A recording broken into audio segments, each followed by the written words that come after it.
Foundation मधील इयत्ता 7वी चे विद्यार्थी आज आपल्या समोर द्वितीय सत्र मराठी प्रस्तुत सादर करीत आहेत।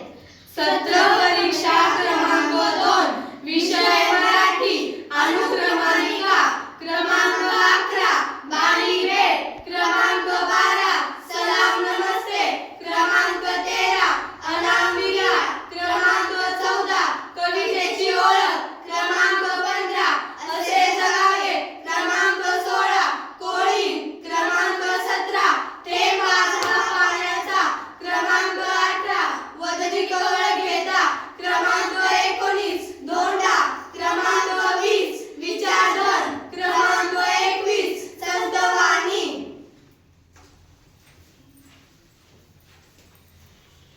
पाठ क्रमांक 11 बाली बेट। प्रस्तुत पाठात लेखकाने इंडोनेशियामधील बाली बेट व तेथील निसर्गसृष्टीचे नयनरम्य वर्णन केलेले आहे। पाठ क्रमांक 12 सलाम नमस्ते। अत्यंत गरीब परिस्थिती असूनही माणुसकी प्रामाणिकपणा कष्टाळूवृत्ती दुसऱ्याच्या दुःखाविषयी जाणीव इत्यादी गुण शेख मोहम्मद व त्याच्या मृत्यूच्या दारात उभी असलेली बहीण जुबैदा यांचे ठायी दिसून येते। प्रस्तुत पाठात लेखिकेने याचे अत्यंत हृदयस्पर्शी वर्णन केले आहे। कविता क्रमांक 13 अनाम विरार।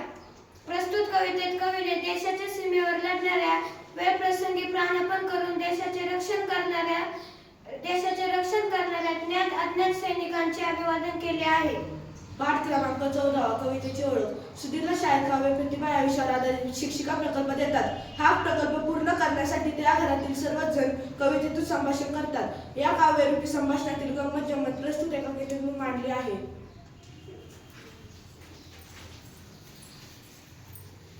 क्रमांक 15 असे जगावे। ज्यांची इच्छाशक्ती प्रबळ असते त्यांना संकटातही मार्ग सापडतात। संकटांचा हसून सामना करावा तसेच आयुष्यामध्ये काहीतरी चांगले कार्य करून जावे असा संदेश कवीने प्रस्तुत कवितेतून दिला आहे। पाठ क्रमांक 16 कोळीण आपले सावज कसे पकडते। आपल्या घराचे दार बंद झाले तर आपण असुरक्षित होऊन ह्याची काळजी कशी घेते ह्याचे चित्तवेधक वर्णन पाठात लेखकाने केले आहे। कविता क्रमांक 17 थेंब हा पाण्याचा। प्रस्तुत कवितेत कवीने मानवी जीवनातील पाण्याचे महत्त्व विशद केले आहे। पाठ क्रमांक 19 राजू हा खोडकर पण जिज्ञासू वृत्तीचा मुलगा। त्याला वेगवेगळ्या प्रकारचे दगड गोळा करण्याच्या वेळ एके दिवशी रात्रीच्या वेळी राजूला एक अनोखा दगड मिळतो। या अनोख्या दगडाबाबतची माहिती आपण या काल्पनिक विज्ञान कथेतून जाणून घेऊया। धन्यवाद।